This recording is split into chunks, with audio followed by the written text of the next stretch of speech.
नमस्कार। इस समय हम जो है सुपौल जिला के रामदत्त पट्टी पंचायत में मौजूद हैं। युवा प्रत्याशी है यहाँ से और युवाओं के साथ ये देख सकते हैं तस्वीरों के माध्यम से यहाँ पर युवा समर्थन भी बैठे हुए हैं। हम इनसे आपको रूबरू कराएंगे और जानेंगे युवा प्रत्याशी के साथ जो कंधे से कंधे मिलाकर बैठने का कार्य कर रहे हैं और चलने का भी काम कर रहे हैं। हम उनसे भी आपको रूबरू कराएंगे और जानेंगे यहाँ के युवा प्रत्याशी ज़ियाउर रहमान से इस बार चुनावी मुद्दा को लेकर के क्या कुछ उनका चुनावी मुद्दा है और जनसंपर्क जो है लोगों के डोर टू डोर जा रहे हैं अपने और वोट को लुभाने के लिए, क्या कुछ जनताओं के बीच में ऐसा परिणाम दिखा रहे हैं जिससे जनता इनके ऊपर विश्वास जता पाए। हमने इससे पूर्व में प्रतापगंज से पंचायत चुनाव को लेकर के हर छोटी बड़ी अपडेट आप तक पहुंचाने का काम किया है। ठीक उसी तरीके से आज हम जो है सुपौल जिला के रामदत्त पट्टी पंचायत में मौजूद हैं, जहां से ज़ियाउर रहमान प्रत्याशी हैं जो युवा हैं और युवा का जो जिस तरीके से कतार बंद यहाँ पर उनके समर्थन बैठे हुए हैं। हम उनसे भी जानेंगे कि क्यों युवा के साथ आप लोग कंधे से कंधे मिलाकर चल रहे हैं। उससे पहले हम यहाँ के कुछ अदर कास्ट के लोग भी हैं, उनसे भी हम रूबरू कराएंगे और जानेंगे कि आखिर क्या कुछ इस पंचायत में सरगर्मी तेज है और सभी कैंडिडेट अपने अंदाज से जनता के बीच डोर टू डोर जा रहे हैं और अपनी ताकत को झोंक दिए हैं। हम यहाँ स्थानीय लोग से पहले रूबरू कराएंगे आपको। जो मेरे व्यूवर्स हमारे वीडियो को देख रहे हैं, ज़्यादा से ज़्यादा लाइक, कमेंट और शेयर करके हमें बताएं कि हमारी वीडियो आपको कैसी लगी। आइए हम यहाँ के स्थानीय लोगों से आपको रूबरू कराते हैं। बहुत बहुत स्वागत है सर हमारे चैनल में। आप क्या बोले सर? नमस्कार। देखिए, आप जो है जिस मुखिया के समर्थन में आप कतार बंद उनके कंधे से कंधा मिलाकर बैठे हुए हैं, आखिर इस युवा प्रत्याशी में क्या चीज़ आपने देखा है? हमारा भाई है, नौजवान आदमी है, हम लोग का हमेशा मदद करता है और 24 घंटा हमारे साथ रहता है, खड़ा उतरता है। चूँकि इससे पहले कोई पद पर नहीं रहते हुए भी क्या उन्होंने आप लोगों की जन समस्या से रूबरू होकर के निपटारे का कार्य किया है? हाँ, किया है, जहाँ ज़रूरत हुई है वहाँ पे किया है। तो इस बार जो है आप लोग जिस तरीके से समर्थन दिखा रहे हैं, क्या लग रहा है आपको? जीतेंगे हम लोग। आप लोग जीतने जा रहे हैं? जीतने जा रहे हैं पूरे दावे के साथ? पूरे दादवे के साथ। क्या नाम हुआ आपका? रामदुलार मंडल। देखिए, ये रामदुलार मंडल जी थे जिनका ये कहना था कि हम लोग, हमारे जो प्रत्याशी हैं ज़ियाउर रहमान, वो कोई पद पर नहीं रहते हुए भी हम लोगों के जन समस्या को लेकर के अवगत होने के बाद उसको निपटारे का कार्य किया है। आइए हम ऐसे ही नौजवान से आपको रूबरू कराते हैं जो राजनीति के मामले में अपनी अंदाज को हर पल जांचते रहते हैं। हम उनसे आपको रूबरू कराते हैं, उनका क्या इस बार जो है कतार बंद होकर के अपने मुखिया के समर्थन में, मुखिया के बाजू में बैठे हुए हैं। हम उनसे जानने की कोशिश करते हैं क्या कुछ उनके मन में चल रहा है।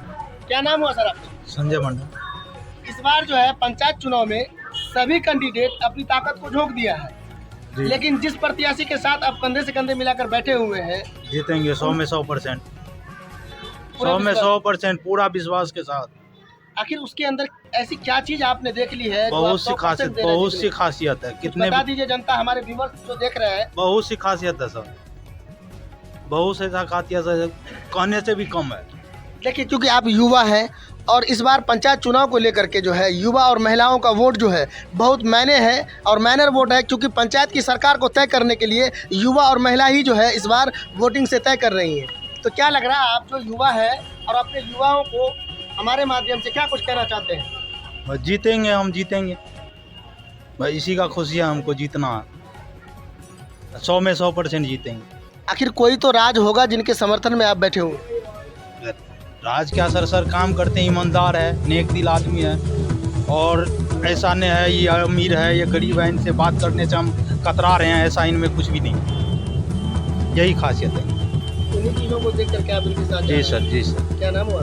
संजय मंडल। देखिए, ये संजय मंडल जी थे जिनका ये कहना युवा है और युवाओं का जो सोच है और युवाओं का जो समर्थन है, ये बहुत सराहनीय बात है कि इन्होंने एक बात बताई जो कि हर एक वर्ग के लोगों के बीच इनका जाना आना बराबर रहता है और उनकी समस्या को सुन करके निपटारे का कार्य करता है। इन्हीं चीज़ों को देखकर जो है हम इनके बीच इनके समर्थन के लिए बैठे हुए हैं। आइए यहाँ पर जो है युवा से पहले कुछ उम्रदराज लोग बैठे हैं, उनसे जानते हैं कि उनकी क्या इस बार जो है पंचायत चुनाव को लेकर के क्या रणनीति चल रही है। चूँकि पंचायत चुनाव जिस तरीके से इससे पूर्व में जहाँ भी पंचायत चुनाव जो है संपूर्ण रूप से ख़त्म हुआ है, वहाँ बदलाव का एक बहार चल रहा है, लहर चल रहा है। क्या ऐसा कुछ तो नहीं है इस पंचायत में जो बदलाव को लेकर के प्रत्याशियों के साथ जो है बैठे हुए हैं? क्या नाम हुआ आपका? नौशाद आलम इस बार जो है जो प्रत्याशी के साथ बैठे हुए हैं जी। उनके कंधे से कंधे मिलाकर चलने का कार्य कर रहे हैं जी बेशक। आखिर आपके प्रत्याशी को क्या कुछ ऐसा समझ में आया जो हमारे चुनावी मैदान में आगे? सबसे पहले हमारे प्रत्याशी जो हैं जी। वो ईमानदार और कर्मठ हैं और सच्चे पाक दिल हैं। इसलिए किसी गरीब अमीर नीच ऊंच का उसके में कोई फ़र्क नहीं है, जात पात का कोई फ़र्क नहीं है। हर जात से कांधा मिलाने का काम किए हैं, करते रहे हैं। कोई बड़ विवाद जो किसी को हो जाता है उसका निपटारा करते हैं। कहीं भी कोई भी परेशानी, हॉस्पिटल हो, डॉक्टर क्या हो, किसी के घरेलू झगड़ा झंझट हो, हर जगह जाकर कहीं आग लगा वहाँ सबसे पहले गाड़ी वाला, पानी वाले को बुलाना, हर चीज़ ये उनमें खास करके गरीबों से लेकर अमीरों का सबका मदद करने के लिए 24 घंटा वो जागे ही रहते हैं, वो सोते बहुत कम हैं। जिस तरीके से आप अपने प्रत्याशी के दीवाने हैं, यदि आप जनता इनके सर या इनका जो है आशीर्वाद देने का कार्य किया, इनको जिताने का काम किया और जो है रामदत्त पट्टी की पंचायत की चाबी जो है इनके जिम्मा कर दिया, तो आपके यहाँ एक समस्या है जो स्वास्थ्य को लेकर के जी। तो आपके प्रत्याशी अगर फुल बहुमत से जीतती है जी तो स्वास्थ्य व्यवस्था को लेकर के क्या इनका जो है प्रथम स्वरूप रहेगा? सबसे पहले तो इसका पूर्व से ही ये स्वास्थ्य समस्या के लिए चिंतित रहते हैं। हमारे यहाँ हॉस्पिटल है वो जर्जर हाल में है।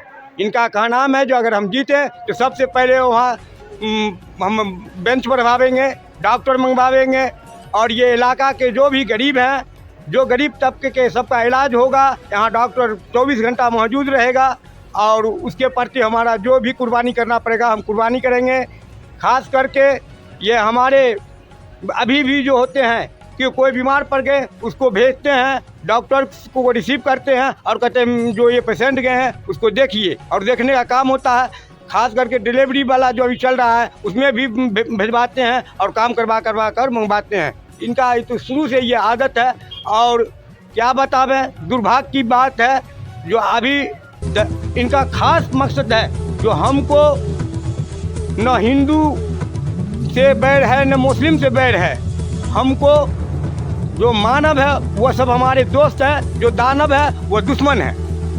जो गरीबों को लूटने का काम करते हैं उनसे ये चिढ़ते हैं, जो गरीबों को शोषण करते हैं उससे ये चिढ़ते हैं, और जो गरीब का मसीहा होता है उससे कंधा से कंधा मिला के हमारे प्रत्याशी चलते हैं, सदा चलते हैं, सदा ही। मेरा नाम नौशाद आलम हुआ। देखिए ये नौशाद जी थे, इनका भी यही टिप्पणी आया कि पंचायत चुनाव को लेकर के हम इन प्रत्याशियों के साथ इसलिए खड़े हैं ताकि हमारे प्रत्याशी का जो चुनावी मुद्दा है वो हमारे पंचायत से जन समस्या को लेकर के और भ्रष्टाचार को लेकर के ख़त्म करना और हर एक वर्ग के बीच में एक सम्मान के साथ चलना इनका मुख्य उद्देश्य है। आइए यहाँ पर और भी है जो काफ़ी उम्र रखते हैं, हम उनसे जानने की कोशिश करते हैं। क्या नाम हुआ आपका? सुखदेव सदा। सुखदेव सादा, आपके यहाँ जो वर्तमान मुखिया है उनके 5 साल के कार्यकाल में आप खुश हैं या नाराज? खुश है, पूरे खुश हैं। पूरे खुश। जो 5 साल पहले अभी मुखिया रहा है, हाँ। जो पहले मुखिया था, हाँ। उनका जो काम था, आप उनके काम से खुश हैं या नाराज? सब पिछले मेरा मुखिया में नाराज है। आखिर क्यों नाराज है? आज काम दब करता है इसलिए नाराज है। काम दब करता है? कौन ऐसा काम है जो दब किया है? सड़क पे आया है और सड़क बन रहा है, वो सड़क क्या कहना चाहते हैं? रोड। हाँ, दब क्या किया? रोड को बनाया है? बनाया, कुछ ढीला बना दिया, कुछ नहीं किया। क्या नाम हुआ आपका? सुखदेव सदा। देखिए ये सुखदेव सादा जी हैं, इनका आरोप ये है कि वर्तमान मुखिया के कार्यकाल से हम कहीं ना कहीं जो है संतुष्ट नहीं महसूस कर रहे हैं, इसलिए कि उनका जो भी कार्य रहा धरातल पर किया तो गया लेकिन उससे आम जनता को लाभ नहीं पहुंच पाया। आइए हम यहाँ पर कुछ और युवा हैं, हम उनसे जानने की कोशिश करते हैं कि उनके मिजाज में क्या कुछ है और इस बार पंचायत चुनाव को लेकर के क्या कुछ इस बार जो है रणनीति बना है। बने रहिए आप मेरे साथ, हम आगे भी आपको दिखाएंगे। उससे पहले यहाँ पर कुछ बुजुर्ग लोग हैं, हम उनसे जानने की कोशिश करते हैं कि इस पंचायत चुनाव को किस नज़र से देख रहे हैं। क्या नाम है चाचा आपका? मोहम्मद हातिम। इस बार जो पंचायत चुनाव चल रही है, ठीक है ना, इसमें जो है सभी प्रत्याशी आपके घर जाते होंगे जी जी। और आपको दिलासा देता होगा कि इस बार हमको मौका दे दीजिए, हम आपके पंचायत से हर समस्या को खत्म कर देंगे। क्या लग रहा है प्रत्याशी की वादा से आपको? हम ये अभी जो खड़ा हुआ है ना, अभी जो चल रहा है ना स्थिति, ये तो हम लोग को मतलब समझ में अच्छा है, लेकिन आगे जो गुजरा है वो तो ऊपर वाला जान रहा है। अभी जाकर एक भी रोड सही नहीं है। जहाँ भी रोड बना है, गली कुच्ची में जहाँ भी बना है, तहाँ बहुत तरह का पानी लगता है। ऊपर से जब दे दिया गिट्टी या सीमेंट, वो भी जाके देख सकते, चेक कर सकते, हर एक गली का चेक कर सकते। आदमी को सीरीज तक खून निकाल लिया, यहाँ झगड़ कर रहा, मर रहा लोग, और कोई देखने सुनने वाला नहीं है। रोड बनाया, पानी लग गया, पानी तो लग फिर गया, आदमी को सिरिंज से खून कैसे निकाला? कैसे निकाला आदमी को? ये बनाया नहीं तो आदमी है, ये पानी हेल कर जाता है, मच्छर काटता है, हर चीज काटता है, उससे बीमारी फैलता है। एक भी रोड है ये सही नहीं है। तो आप चाचा, जो उम्र आपका दिख रहा है, उस उम्र में हमको ऐसा महसूस हो रहा है कि आपने अपने उम्र के हिसाब से कई मुखिया को बना दिया होगा और कई मुखिया को हरा भी दिए होंगे, लेकिन आपके यहाँ जब इस तरह का कार्य हुआ तो आपने आवाज़ क्यों नहीं उठाया उसके खिलाफ? आवाज उठाए, मगर कोई ये सुनने के लिए तैयार नहीं है। यहाँ तो घूस वाला पैसा देता है, उसका मुंह को बंद कर देता है, वो रो कर सिकोड़ के चला। क्या नाम हुआ आपका? अब्दुल रहमान। देखिए, ये अब्दुल रहमान जी थे, जिनका कितना उम्र है चाचा आपका? 60 साल उम्र है इनका, और ये इन्होंने अपने उम्र के हिसाब से कई मुखिया बनाए होंगे और कई मुखिया को हरा भी दिए होंगे, लेकिन इनका जो भी तजुर्बा है उनके हिसाब से इनका कहना है कि हमारे यहाँ जो निवर्तमान मुखिया का कार्यकाल रहा 5 साल का, उस कार्यकाल में जनता को लाभ जिस तरीके से पहुँचना चाहिए वो लाभ नहीं मिल पाया है, और जनता को जिस तरीके से सरकार के योजना का धरातल पर पारदर्शिता लागू करना चाहिए उस हिसाब से जो है लागू भी नहीं किया गया है। आइए हम यहाँ पर युवा हैं, उनसे हम जानने की कोशिश करते हैं कि क्या कुछ उनके मन में चल रहा है और इस पंचायत चुनाव को लेकर के किस नज़रिए से वो देख रहे हैं। क्या नाम हुआ आपका? एमडी अंजार। एमडी अंजार जी, इस बार आपका वोटिंग है? जी। आप वोट करेंगे? जी करेंगे। पहली बार कर रहे हैं या इससे पूर्व में? First time. अच्छा, फर्स्ट टाइम कर रहे हैं। तो इस बार जो है पंचायत चुनाव में ईवीएम से जो है वोटिंग होने जा रहा है, क्या आप ईवीएम से संतुष्ट हैं या नहीं? जी संतुष्ट है ईवीएम से। ईवीएम से जो है वोटिंग करना सही है कि नहीं? सही है।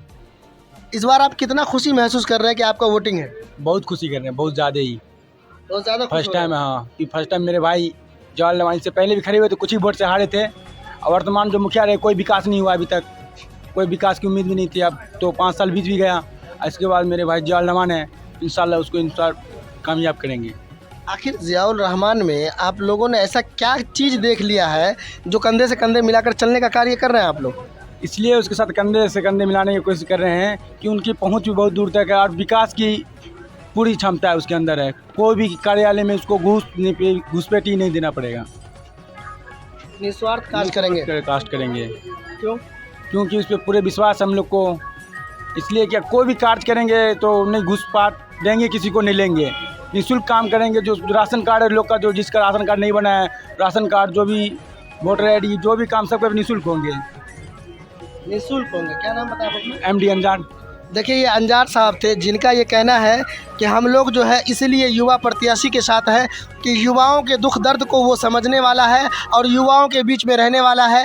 वैसे तो हर एक वर्ग के बीच में रहता है और हर एक वर्ग के लोगों से इनका जो भी है व्यवहार है, सबके साथ एक सम्मान के साथ इनका व्यवहार रहा है। आइए, यहाँ पर कुछ उम्रदराज है जो काफ़ी राजनीति का अनुभव रखते हैं, हम उनसे जानने की कोशिश करते हैं क्या कुछ इनके मन में चल रहा है, हम इन्हीं से जानते हैं। क्या नाम है चाचा आपका? मोहम्मद शाहुल्ला। इस बार जो पंचायत चुनाव है वो ईवीएम से होने जा रहा है और सभी प्रत्याशी जो है अपने मुकद्दर का भाग्य आजमा रहे हैं, लेकिन आप जिस प्रत्याशी के समर्थन में बैठे हुए हैं आखिर क्या कुछ उनके अंदर ऐसा है जो आप उनके खुलेआम समर्थन बने हुए हैं? ये इतने बड़े आदमी और इंसान है कि मैं इलेक्शन किया कि मैं तो कहता हूँ कि सरकार को कि इसको एक बैग मुखिया बना देना चाहिए। इसके अंदर इतना खूबी है कि बयान करना मुश्किल है। ये तो न गरीब बुझते हैं, न अमीर बुझते हैं और न फ़कीर बुझते हैं। इनको जो कहीं भी मालूम होता है बीमारी के बारे में तो ये सबसे पहले पहुंचते हैं। अगर गांव में मालूम हो गया कि ये कहीं मर गए, गांव में मालूम हो गया कि कोई भी मर गया, चाहे मुसलमान हो, चाहे हिंदू हो, चाहे कोई भी जात हो, तो ये इनकी गाड़ी सबसे पहले मौजूद रहती है और उनको देखते हैं। जब तक कि कफन दफन नहीं हो जाता है मुसलमान का, उस वक्त तक नहीं आते हैं। हिंदू में जब तक कि जला करके जब तक कि पूरा फाइनल नहीं हो जाता है तब तक ये शख्स नहीं आते। इनको हम तो ये कहेंगे कि हम क्या, सरकार को इनको मुखिया बना देना चाहिए, ये इनके अंदर इतना खूबी है।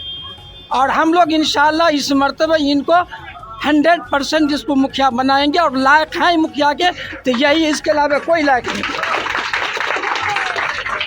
चाचा, जिस तरीके से आप दावा कर रहे हैं, आपके अकेले से जो मुखिया नहीं ना बन जाएगा? इंशाल्लाह हमारे यहाँ के जितने भी समाज हैं सारे के लोग मिल करके इस मर्तबे झंडा उठाया हुआ है और इनको मुखिया बनाने के लिए सारे लोग यहाँ के तैयार हैं। पूरा फुल बहुमत? जी हाँ, फुल बहुमत के साथ इंशाल्लाह। क्या नाम बताया? मोहम्मद ज़ियाउल्लाह। क्या उम्र है आपकी? उम्र 63 साल है। देखिए, ये मोहम्मद ज़ियाउल्लाह साहब थे जिनका उम्र तकरीबन 63 साल है और राजनीति के तजर्बा से बाखूबी ये बेहतरीन जानते हैं। आइए हम जिस प्रत्याशी से इस समय हम आपको उनके समर्थन से बात कर रहे थे, उनसे हम आपको रूबरू कराते हैं और हमें बताने के लिए ऐसी कोई उनका पहचान की कमी नहीं है जो वो नहीं जाने जाते होंगे रामदत्त पट्टी के अंदर। और ज़िला के भी अंदर कुछ लोग ऐसे हैं, ऐसे चर्चित नाम है ज़ियाउल्लाह रहमान का, जो हर व्यक्ति इनको जानते हैं, इनके कार्यों से भी जानते हैं और इनका जो है हर एक वर्ग के लोगों में एक पहचान है, एक इंसानियत का जो सेमिनार इन्होंने खड़ा किया है वो भी बहुत ही सराहनीय है। हम उनसे आपको रूबरू कराते हैं और जानते हैं उनके चुनावी मुद्दा को, क्या कुछ उनका चुनावी मुद्दा है और जनता का जो समर्थन है उनके बारे में भी उनसे जानेंगे कि आपके प्रति जो इतना सारा प्यार मिल रहा है जनता का, क्या कुछ आपके नज़रिए में चल रहा है। बहुत बहुत स्वागत है सर हमारे चैनल में। जी नमस्कार। इस बार जो है पंचायत चुनाव की जो है सरगर्मी काफ़ी तेज है, लेकिन आपके समर्थन में जो युवा है और बुजुर्ग है, हर एक वर्ग के लोग आपके समर्थन में कंधे से कंधे मिलाकर बैठे हुए हैं। आखिर क्या कुछ ऐसा किया है आपने जो आपके समर्थन में ये जो है बैठे हुए हैं? देखिए, हम अपने समर्थकों को परिवार की तरह अपने साथ मिला के रखते हैं। ये हमारे समर्थक नहीं है, ये हमारे अंग हैं। समर्थक नेताओं का होता है, भाई का समर्थक भाई नहीं होता। ये मेरा समाज मेरा भाई बन के मेरे साथ रहता है और मैं इनके साथ बेटा और भाई बन के रहता हूँ। यही वजह है जो आज इन लोगों की दीवानगी मेरे ऊपर है। आखिर आप जो है ये लोगों को ऐसी चुनावी क्या मुद्दा बताए हैं जिनसे ये लोग आपके कंधे से कंधे मिलाकर चलने का काम कर रहे हैं? आज तक जो काम 20 सालों में नहीं हुआ रामदत्त पट्टी में, वो होने वाला है अगर हम मुखिया बनते हैं तो।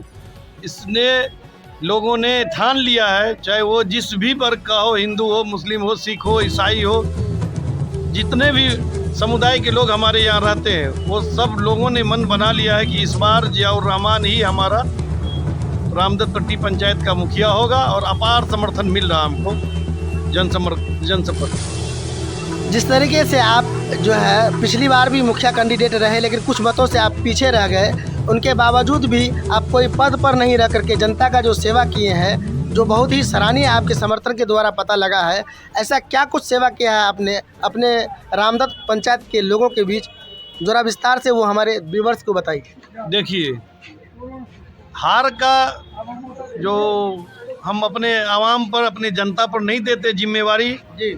हार मैंने खुद अपने आप हार मान लिया था, इसलिए कि जो हमने लक्ष्य निर्धारित किया था उस लक्ष्य के अनुरूप हम ज़्यादा वोट हासिल कर सके, लेकिन दुर्भाग्यवश वो हम सीट प्राप्त नहीं कर सके। और हमने अपने लोगों से वादा किया था कि मैं मुखिया बनूं, जीतूं या नहीं जीतूं, मैं आपके बीच 24 घंटा रहूंगा और 24 घंटा रात दिन रहने का भी काम किया। हर दुख दर्द में साथ खड़ा रहा, कलम से कुछ नहीं किया, लेकिन अपने शरीर को पूरी तरह से समर्पण दे दिया अपने समाज को कि ये समाज के हवाले है हमारा शरीर। जब जिस समय आपको मेरी ज़रूरत पड़े आप आवाज़ दो, मैं आपके बीच हाजिर हूँ। और ऐसा ही हमने 5 साल किया है, आज इसी का फल हमको मिल रहा।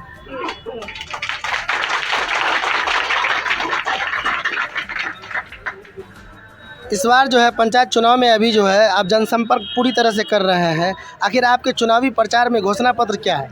हमारा जो मुख्य रूप से घोषणा पत्र है वो सबसे पहला एजेंडा है कि भ्रष्टाचार को पूरी तरह से पंचायत में ख़त्म करना है।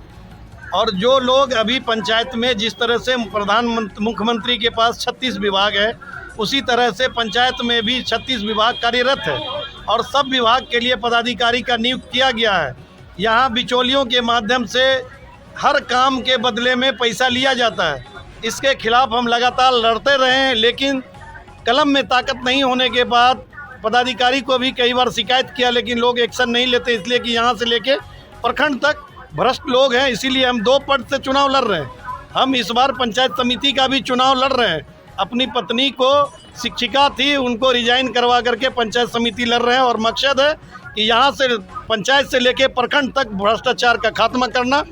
इसीलिए यहाँ के आवाम ने, यहाँ का मतदाताओं ने ये ठान लिया है कि अगर इस तरह का सोच हमारे नेता है तो हम उनके साथ हैं, और लोग अपार समर्थन हमारा समाज पंचायत समिति में और मुखिया दोनों पद में मिल रहा है हमको, और इंशाअल्लाह दोनों सीट हम निकालने के लिए जा रहे हैं। यदि जनता का आशीर्वाद आपके नाम गया और पंचायत की चाबी आपके जिम्मे किया तो सबसे सराहनीय कार्य क्या होगा जो विशेष रूप से सौगात के रूप में रामदत्त पट्टी के पंचायत के लोगों को मिलेगा? देखिए, सबसे सराहनीय काम जो हमने अपने मन में ठान लिया है, रामदत्त पट्टी में 15 साल मेरे मजहब, दूसरे मजहब को मानने वाले लोग यानी कि हिंदू बिरादरी के लोग मुखिया थे, लेकिन ये दुर्भाग्य है हमारे पंचायत का कि रामदत्त पट्टी पंचायत में एक भी छठ घाट नहीं है। जियाउर रहमान जब जीत के आएगा तो पहले साल में नए वर्ष के तोहफा के रूप में छठ का घाट बना करके हम अपने समूह हिंदू भाई को देने का काम करेंगे। दूसरा, एक भी काम आज तक जो मुखिया के द्वारा किया गया वो धरातल पर नहीं है। मैं अपने आप में ये आश्वस्त करता हूँ और अपने आवाम को आपके माध्यम से, अपने जनता को, अपने वोटरों को ये आश्वस्त करता हूँ कि मेरा पहला एजेंडा भ्रष्टाचार है। दूसरा एजेंडा जो है वो सर्वप्रथम, अगर आपका आशीर्वाद मुझे मिलता है तो मैं छठ घाट दूंगा तोहफे के रूप में पहले साल में। और तीसरी बात यह है कि यहाँ भ्रष्टाचार नहीं चलेगा, इसके खिलाफ हम शुरू से लड़ते रहे हैं। जब तक मेरे शरीर में एक एक कतरा खून रहेगा मैं भ्रष्टाचार के खिलाफ लड़ता रहूँगा, यही हमारा संकल्प है। जिस तरीके से आपके समर्थन द्वारा ये बताया गया कि हमारे यहाँ उपस्वास्थ्य तो है, लेकिन उसके अंदर जो है इलाज की व्यवस्था जिस तरीके से सुचारू होना चाहिए वो व्यवस्था चरमराई हुई है। देखिए, हमारे यहाँ उप स्वास्थ्य केंद्र है, लेकिन यहाँ दुर्भाग्य है, हमारे पहले जो मुखिया रहे हैं, निवर्तमान जो मुखिया है, वो गली नली में लूटने के चक्कर में खाली रहे हैं। आज तक उन्होंने जो यहाँ की मूलभूत सुविधाएं थी उस पर उनका ध्यान नहीं रहा और ना ही उन पर उन्होंने कोई काम किया। आप यहाँ से जा कर के देखेंगे तो अभी भी जंगल का अंबार है उस उप स्वास्थ्य केंद्र में, डॉक्टर नहीं है, कुत्ते भी नहीं जाते, इसलिए कि उसमें चारों तरफ से पानी है और जंगल लगा हुआ है। वहाँ कोई जो डॉक्टर है कभी नहीं आता, जो नर्सेस है वो भी कभी नहीं आती। निश्चित रूप से मैं वादा करता हूँ आपके माध्यम से अपने लोगों से कि अगर मैं आपका आशीर्वाद लेकर यहाँ इस जगह विराजमान हुआ तो सबसे पहले उप स्वास्थ्य केंद्र की बदहाली को दूर करूँगा और यहाँ की माँ बहनों को उप स्वास्थ्य केंद्र में अच्छा से अच्छा सुविधा मिले, इसके लिए पूरी तरह से व्यवस्था करूँगा। सर, मेरे चैनल के माध्यम से आपका जो है छाप क्या है और क्रमांक संख्या क्या है, ये जनता से क्या अपील करना चाहते हैं? देखिए, मैं अपने मतदाताओं से अपील करना चाहता हूं कि जात पात धर्म भाई भतीजाबाद से ऊपर उठ के मेरे ढोलक के निशान पे जिसका क्रमांक संख्या 2 है, भारी मतों से जात पात से ऊपर उठ के मतदान कीजिए। और मैं आपको अपना परिवार समझता हूं, आप मुझे अपना बेटा समझिए, यही हमारा अपील है अपने मतदाताओं से। देखिए, हम इस समय आपको जो है मुखिया प्रत्याशी जियाउर रहमान से रूबरू करा रहे थे, जिनका चुनावी मुद्दा हम आपको दिखा रहे थे। बने रहिए मेरे साथ अगले वीडियो के लिए, तब तक के लिए अख्तरुल इस्लाम के साथ ज़ियाउद्दीन की रिपोर्ट।